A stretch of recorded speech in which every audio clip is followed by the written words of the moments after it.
Good afternoon and welcome to today's news bulletin, Younib TV News at 1. We provide you with the most recent updates from across the nation, focusing on significant events in the national arena, where Deputy President Professor Kithure Kindiki has called on Kenyans to uphold unity, following the remarks made by the Nyeri governor regarding the death of former Prime Minister Raila Odinga. Remain with us as we explore current affairs. Here are the highlights.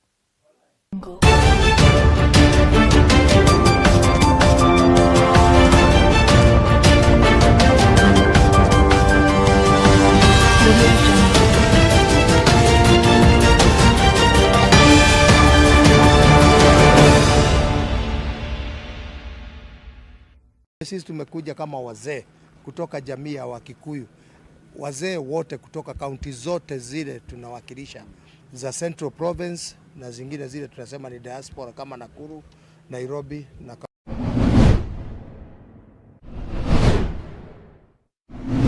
We want to say that it is unbecoming, unbefitting, and we want to request our governor. He has taken the first step of resigning as the chair of the Council of Governors.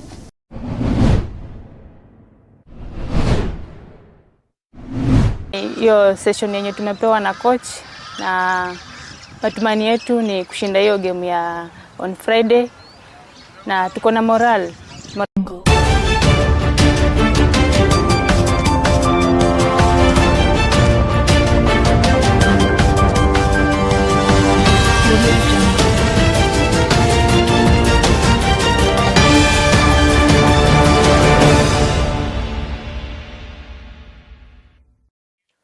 Welcome, my name is Juma, and on to our first story.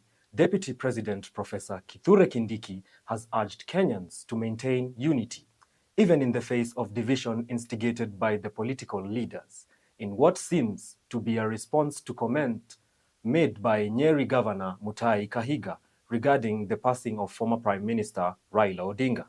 Kindiki also warned politicians to refrain from making statements that provoke tribal animosity. Usiwe na mtu wa kwenda kuleta matusi, kudharau ama kumkosea heshima mwenzetu ambaye ameenda mbele za haki na ambaye Mungu amemuita akapumzike. Hiyo ni jambo la kuleta fedheha na aibu kwa kiongozi wowote kuleta matamshi ya kudharau, kukejeli ama kusherekea ati kifo cha mwenzetu ambaye ni kiongozi ametumikia taifa letu kwa miaka mingi. Ama watu ya Kachalibia mnasemaje? Wote tuko nyumba moja. Wale walikuwa wakanu tuko nyumba moja. Wale wakuu wako na sisi. Ukiona hapa wenye napo ukiona na posini hapa watu tuko nyumba moja. Sasa nikungangania hapo hakuna pale pengine. Kuonyesha kura ya rais wetu kwa second term yake itakuwa 100%. Still on that, Nyeri Governor Mutua has formally stepped down from his position as the deputy chairman of the Council of Governors, stating that his comments made yesterday, which seemed to express condolences for the passing of the Prime Minister Raila Odinga, were misunderstood. This is not the first occasion on which the vocal governor has attracted attention for his statements. I want to sincerely apologize to our mourning nation, to the family of the Right Honorable former Prime Minister Raila Amolo Odinga. The meant is that under the current broad-based government, we have seen skewed development and politically the loss of the Right Honorable former Prime Minister Raila Odinga sends everyone back to the drawing board. And as a result, therefore, I have decided that with immediate effect, I am going to step down as the Vice Chair of the Council of Governors.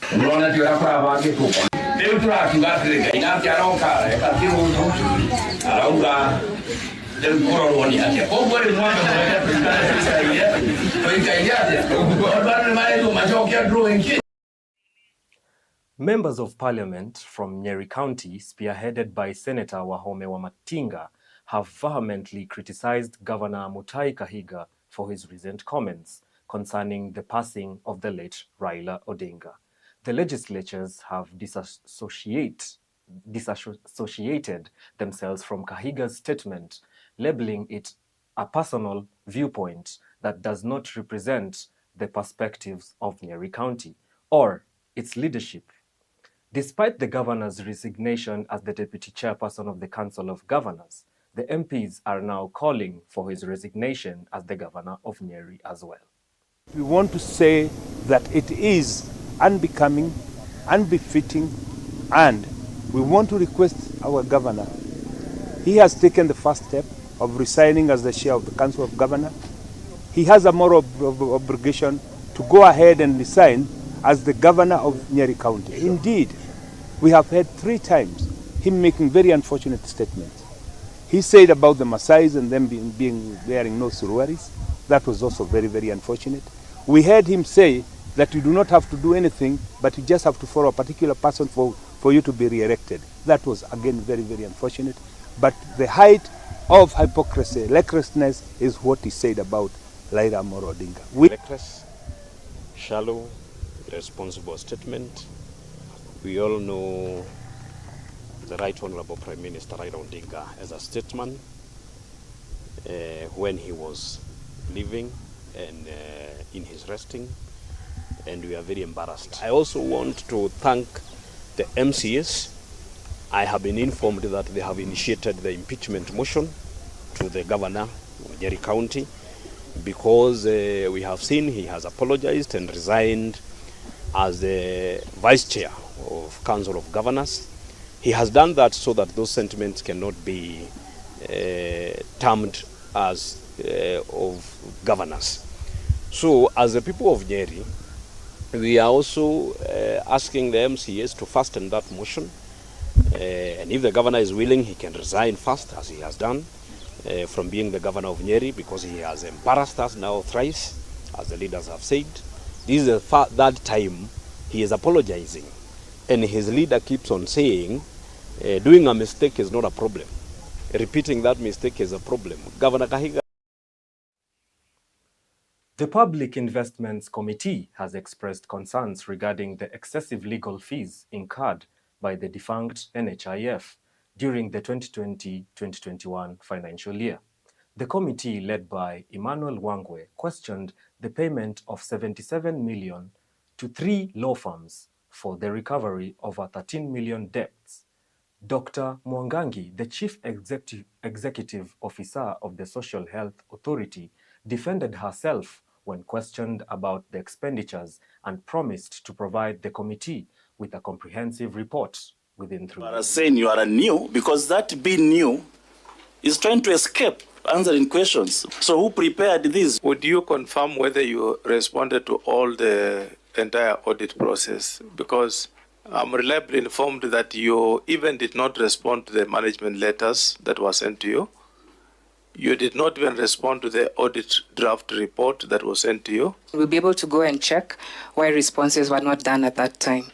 We would have to go back, source, and try and track any communication given by the auditor office and any response by the NHIF team that was present at that time. The documents and the information we have provided here, it's information that we have gathered from our records at NHIF and now SHA. So it is unfortunate that they were not given to the audit at that time. Further reforms have been made since then. If you look at the issue raised by the auditor, right now the current share benefit package is actually itemized unit by unit and gazetted by law with tariffs that are available and within public knowledge and domain.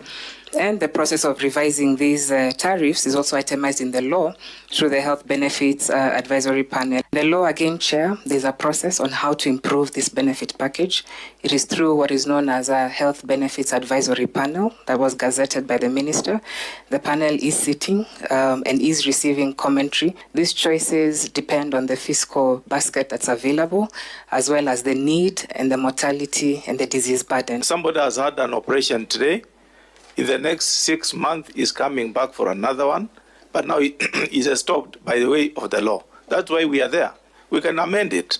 So consider that Kenyans are feeling that issue of one-off surgery.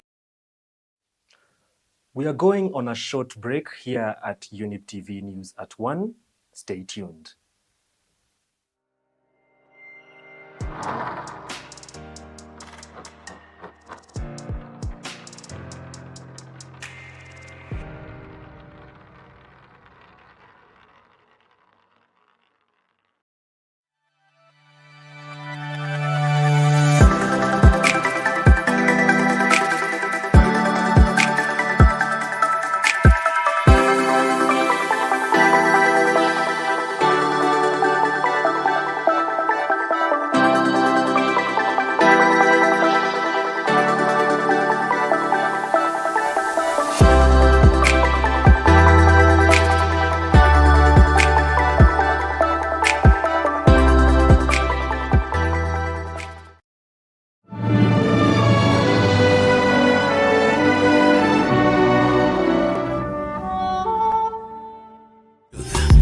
Ever the best.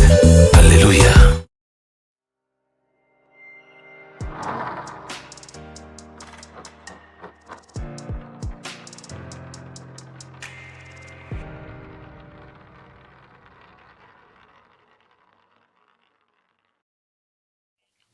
Welcome back.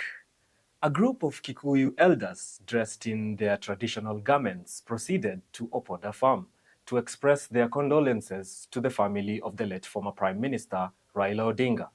In accordance with the Kikuyu customs, the elders brought along nang cows, which serve as a solemn emblem of mourning, respect, and cultural honor.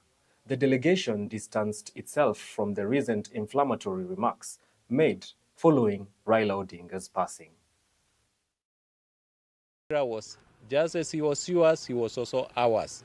I know that, and he used to say this, that sisi wa Kikuyu ni wadhoniwa, ni in-laws wake, na tunajua watoto wake wako na watoto wetu, na tunataka nchi kuendelea mbele, nchi iungane. Sisi tumekuja kama wazee kutoka jamii ya Wakikuyu, wazee wote kutoka kaunti zote zile tunawakilisha za Central Province na zingine zile tunasema ni diaspora kama Nakuru, Nairobi na kaunti. Shukuru sana yenu kukua huko.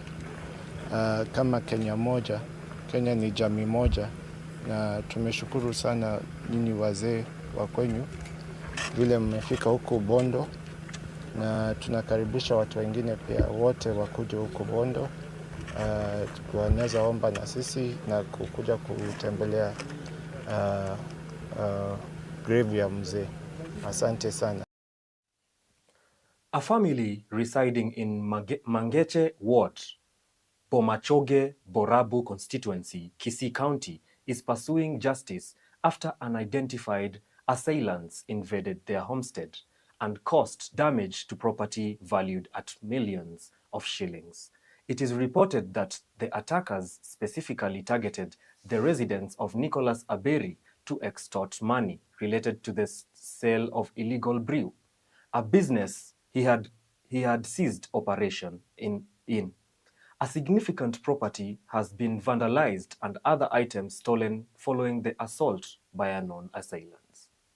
Wanaume walitangulia wenye zichui karibu wanaume 7 wakiwa wamebeba panga mikononi, manati wameinua juu. Wakasema ya kwamba mzitoroke kaa vile mlivyo, na tulikuwa tu wawili na huyo msichana mwenye nilikuwa nimeajiri, tulikuwa tunasaidiana kuuza na yeye hizo vitu. Tukamwambia tumeacha, akasema ataturudisha nyuma. Tumemnyima pesa, tunamdanganya. Sasa ikafika Saturday, hatuko tunajua chochote, ndiye akakuja na hiyo genge ya anasema ni assistant chief from the other sub-location, yenye hata sisi hatujui, hawa hatuwajui, they were civilian. Sasa wakadestroy hizo vitu zangu zote. Sababu ilifanya tuache, tuliona ongo imekuwa mingi. Anataka pesa yeye kila mwezi, maskali pia wanataka kila station kila mwezi, tukaona hii haina faida ili tuache tukae bila. Sasa yenye ilileta hii chanzo yote ni sababu tulimwambia tumeacha pombe. Mtu mwenye niko na kazi ya serikali ama nimeandikwa kazi ya kampuni, ni ile tu mimi nazo nisomesha watoto wangu, lakini sasa the very big problem ni ile walikuja wakadestroy paka certificate zangu za watoto mpaka birth certificate. Instead was reported at the Magenche police station within Kenyanya sub-county. No action has been taken. Hatujaona hata scene of crime. Amekuja kwa hizo nyumba mahali malicious damage imekuwa cost, wachukue evidence. Sasa ndio ningeomba serikali haya yote iangalie, itusaidie, kwa sababu wanyonge nao ni lazima wanatakiwa kuishi. And in sports, the Harambee Starlets are filled with confidence as they prepare to confront Gambia in the initial leg of the final round of the 2026 African Women's Cup of Nations, also known as the WAFCON qualifiers, this Friday at the Nyayo National Stadium.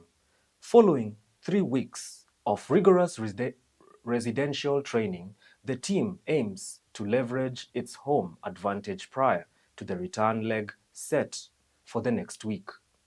Under the leadership of Coach Beldin Odimba, the Starlets are pursuing a long-awaited return to the Continental Arena, their first since 2016. A victory over the 2 legs will enable the Starlets to secure qualifications for the 2026 WAFCON in Morocco. Hiyo session yenye tumepewa na coach, na matumani yetu ni kushinda hiyo game ya on Friday, na tuko na morale iko juu, players wanajituma, na we really need these 3 points at home. So tuna finalize too, but we are ready for the Gambia. Wakuje tumewangoja, and najua this is any opportunity ya wengi wetu hapa kucheza AFCON. So najua game ya Friday, najua itakuwa easy, but kulingana na tizi tumetrain, I think itakuwa easy kwetu. Okay. We conclude our live coverage this afternoon. Thank you for joining us and opting to stay informed. We will continue to deliver the latest updates as they arise. For more stories and in-depth coverage, please stay tuned or visit our social media platforms. I am Racheal Juma, and on behalf of the entire team at Younib TV, I wish you a pleasant afternoon.